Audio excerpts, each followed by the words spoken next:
السلام علیکم ورحمۃ اللہ وبرکاتہ۔ الحمدللہ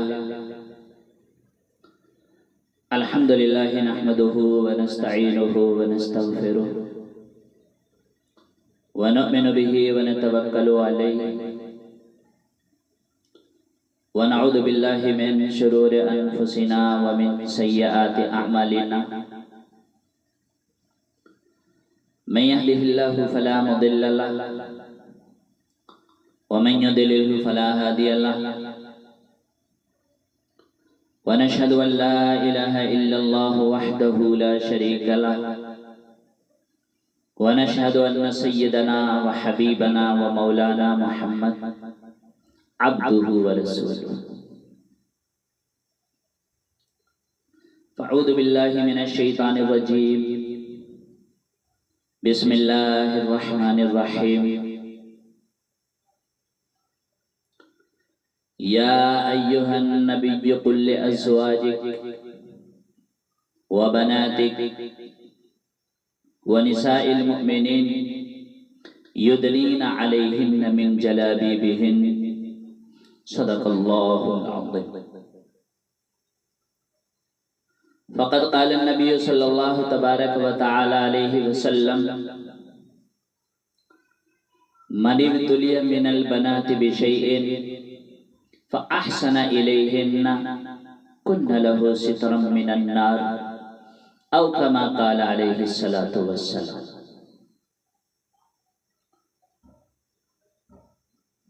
میرے محترم بھائیو، دوستو، بزرگو، میری ماں اور بہنوں،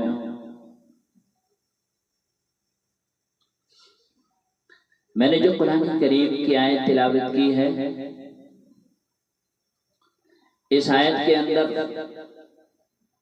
اللہ تبارک و تعالی نے پردے کے بارے میں ذکر فرمایا۔ پردہ کیا ہے؟ تو اللہ تعالیٰ نے اپنے رسول جناب رسول اللہ صلی اللہ علیہ وسلم سے فرمایا،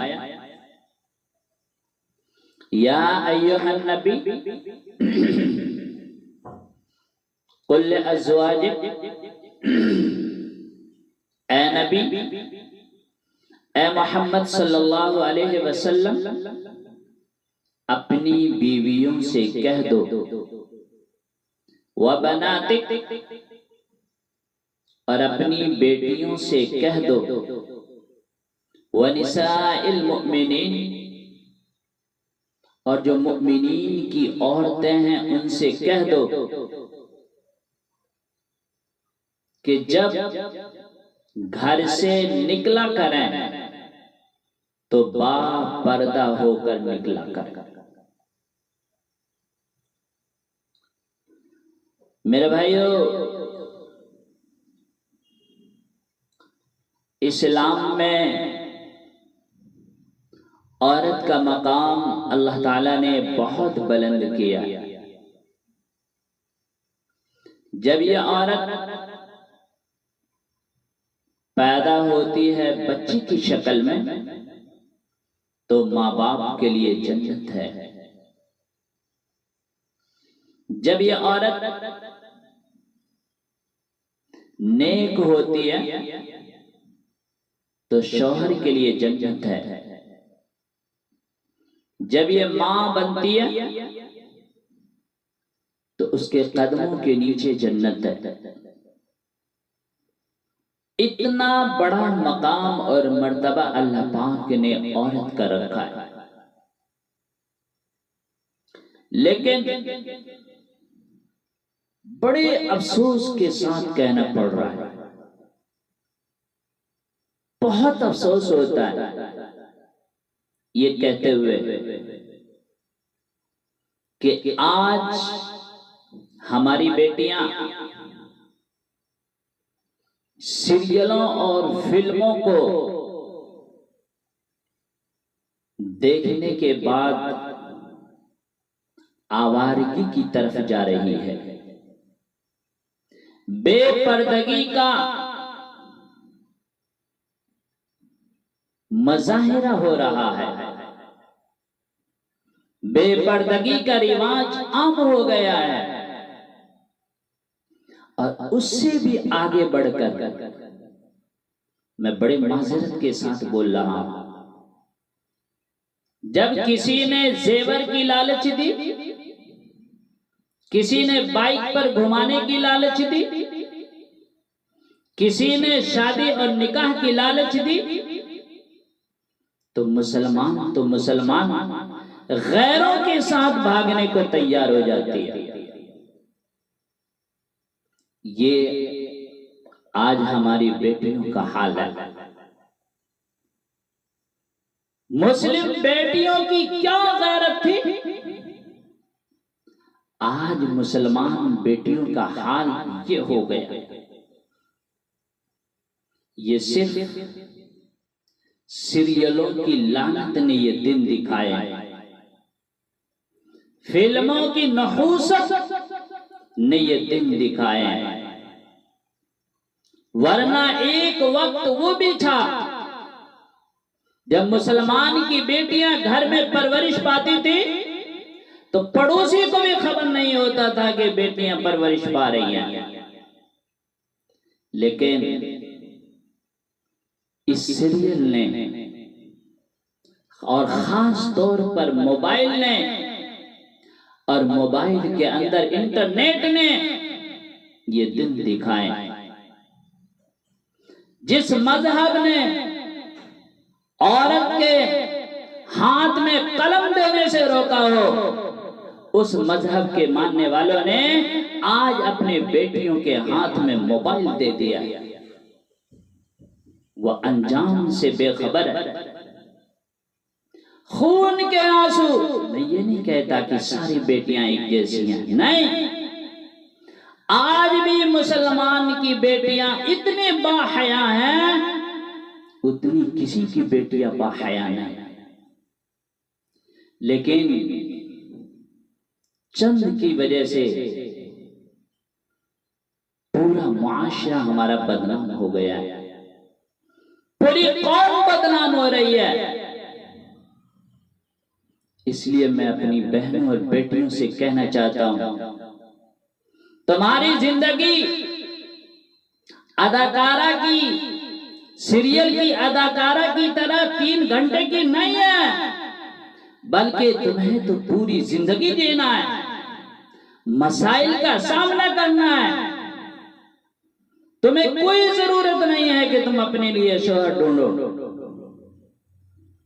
ہماری قوم کی بیٹیاں یہ تصور چھوڑ دے کہ ہم نے اپنے لیے شوہر ڈھونڈنا ہے، اس لیے کہ جب خود اپنے لیے شوہر ڈھونڈتی ہیں یہ صفت تو جانور کی ہوتی ہے، انسانوں کی نہیں۔ ہمارے یہاں بیٹیاں بہت معظم و محترم ہیں، ہمارے یہاں بیٹیوں کا رشتہ ان کے ماں باپ ڈھونڈتے ہیں، نانا نانی ڈھونڈتے ہیں، دادا دادی ڈھونڈتے ہیں، بڑے بھائی ڈھونڈتے ہیں، بڑے ڈھونڈتے ہیں، اپنے اونچے تجربات کے روشنی میں بڑے ڈھونڈتے ہیں، پھر ڈھونڈ کر لاتے ہیں اور پوچھتے ہیں کہ تو راضی ہے کہ نہیں۔ اگرچہ رشتہ ان کی رضامندی سے ہوتا ہے، لیکن ڈھونڈ کر کوئی اور لاتے ہیں۔ بادشاہ خود رشتہ ڈھونڈنے نہیں نکلتا، دوسرے ڈھونڈ کر لا کر پھر مرضی پوچھتے ہیں۔ جیسے لوگوں کے یہاں بادشاہ کی اہمیت ہوتی ہے، ایسے ہی ہمارے یہاں بیٹیوں کی اہمیت ہوتی ہے۔ تو ہمارے یہاں رشتہ ڈھونڈنے کے لیے بیٹی کا بڑے جاتے ہیں، خود رشتہ ڈھونڈنے کے لیے مت نکلو، ورنہ زندگی کے بیچ بھور میں تمہاری عزت لوٹ لی جائے گی۔ اس چیز سے خیال کرو۔ کسی لڑکے نے کسی لڑکی سے کہا تو بہت خوبصورت ہے، بہت اچھی ہے، میں تجھ سے پیار کرتا ہوں، میں تجھ سے شادی کرنا چاہتا ہوں۔ یہ سن کر نا لڑکی کو بہت غصہ آیا، اس لیے کہ جس کی پرورش سیدہ فاطمہ رضی اللہ تعالی عنہا کے کردار کے سائے میں ہوئی ہو، جس کی پرورش غیرت زینب کے سائے میں ہوئی ہو، جس کی پرورش طاہرہ عائشہ صدیقہ رضی اللہ تعالی عنہا کے سائے میں ہوئی ہو، جس کی پرورش آبرو خدیجۃ الکبریٰ رضی اللہ تعالی عنہا کے سائے میں ہوئی ہو، وہ بیٹیاں کب کسی کی حسن کی تعریف سنتے ہوئے خوش ہو سکتی ہیں؟ بڑی ناراض ہوئی، بڑے غصے ہو گئی، کہا تیرا انتظام کرتی ہوں۔ وہ گئی، اپنے بابا سے کہا کہ یہ کہتا ہے کہ میں تجھ سے پیار کرتا ہوں، تو بہت خوبصورت ہے، میں تجھ سے شادی کرنا چاہتا ہوں۔ تو یہ بات سن کر اس کے بابا کو غصہ آنا چاہیے نا، لیکن غصہ نہیں آیا، عقل مند تھے، عقل سے کام کیا، سمجھدار تھے، سمجھداری سے کام کیا، ہنرمند تھے، ہنرمندی سے کام کیا۔ کہا اے نوجوان، تیری شادی ہم اسی سے کرا دیں گے، کچھ دنوں کے بعد آنا۔ وہ چلا گیا۔ اس بیچ میں، اس درمیان میں ان کے والد نے اس لڑکی کو دست کی دوا دے دی، اسی دست لگ گئے، کمزور ہو گئی، آنکھوں کے نیچے گڈھے پڑ گئے، حسن و جمال ختم ہو گیا۔ وہ لڑکا آیا، دیکھا لڑکی کمزور ہے، آنکھوں کے نیچے گڈھے پڑے ہوئے ہیں، حسن و جمال ختم ہو گیا ہے۔ اس نے شادی سے انکار کر دیا۔ ان کے بابا نے کہا کیوں؟ پھر اس کا ہاتھ پکڑا اور اس مٹکے کی طرف لے گئے جہاں ملازم نے اس کے دست کو مٹکے میں رکھا ہوا تھا۔ اس کے بابا نے فرمایا کہ تو میری بیٹی سے پیار نہیں کرتا تھا، بلکہ تو اس مٹکے کے اندر جو گندگی ہے تو اس سے پیار کرتا تھا۔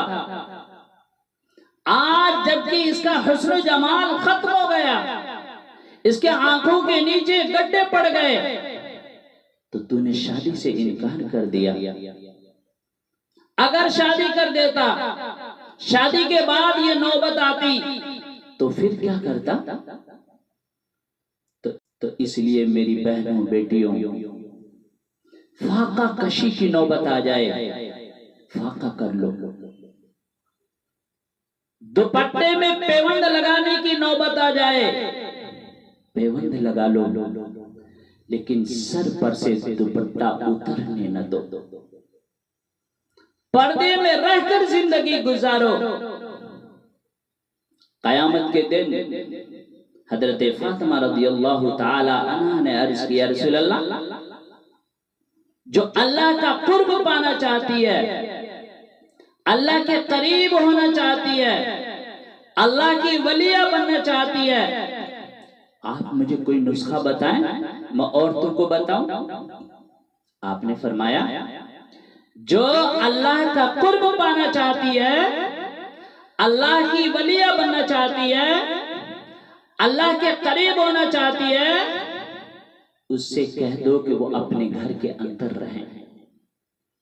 جب وہ اپنے گھر کے اندر رہے گی تو وہ اللہ کے قریب ہو جائے گی، اللہ کی ولیہ بن جائے گی، اللہ کا قرب حاصل کر لے گی۔ لیکن جب سج دھج کر، بن سور کر گھر سے باہر نکلے گی تو پھر اللہ سے دور ہوتی جائے گی۔ اس لیے میری بہنوں، میری بیٹیوں، اگر تم چاہتے ہو کہ اللہ کا قرب میں حاصل ہو، میں اللہ کی ولیہ بن جاؤں، اللہ کے قریب ہو جاؤں، تو تم گھر کے اندر رہو. پھر تم اپنے بیٹے کے لیے مانگو گی، اللہ تمہیں دے گا. شوہر کے لیے مانگو گی، اللہ تمہیں دے گا. گھر میں امن و امان، چین و سکون مانگو گی، اللہ تمہیں دے گا. جب تم اپنے گھر کے اندر رہو گی. اب گھر سے باہر جاؤ گی، بن سور کر نکلو گی، اللہ کے قرب سے دور ہوتی جاؤ گی. جب ایک بیٹی، یاد رکھنا، جب ایک بیٹی اپنی ماں کو ساری زندگی حجاب میں دیکھتی ہے تو پھر اسے پردہ اور چادر کی اہمیت سے خود واقف ہو جاتی ہے. اگر مرد دیندار ہو جائے تو دین گھر کی دہلیز تک پہنچتا ہے، لیکن جب عورت دیندار بن جائے تو دین نسلوں تک پہنچ جاتا ہے. تو اس لیے میری ماں اور بہنوں، بیٹیوں، اپنے پردے کا خیال کرو. پردے میں رہو، پردے کے ساتھ زندگی گزارو. اللہ دنیا بھی بنائے گا، آخرت بھی بنائے گا. اللہ ہمیں نیک عمل کرنے کی توفیق عطا فرمائے، ہر بری چیز سے ہماری حفاظت فرمائے. آمین. وآخر دعوانا ان الحمد للہ رب العالمین.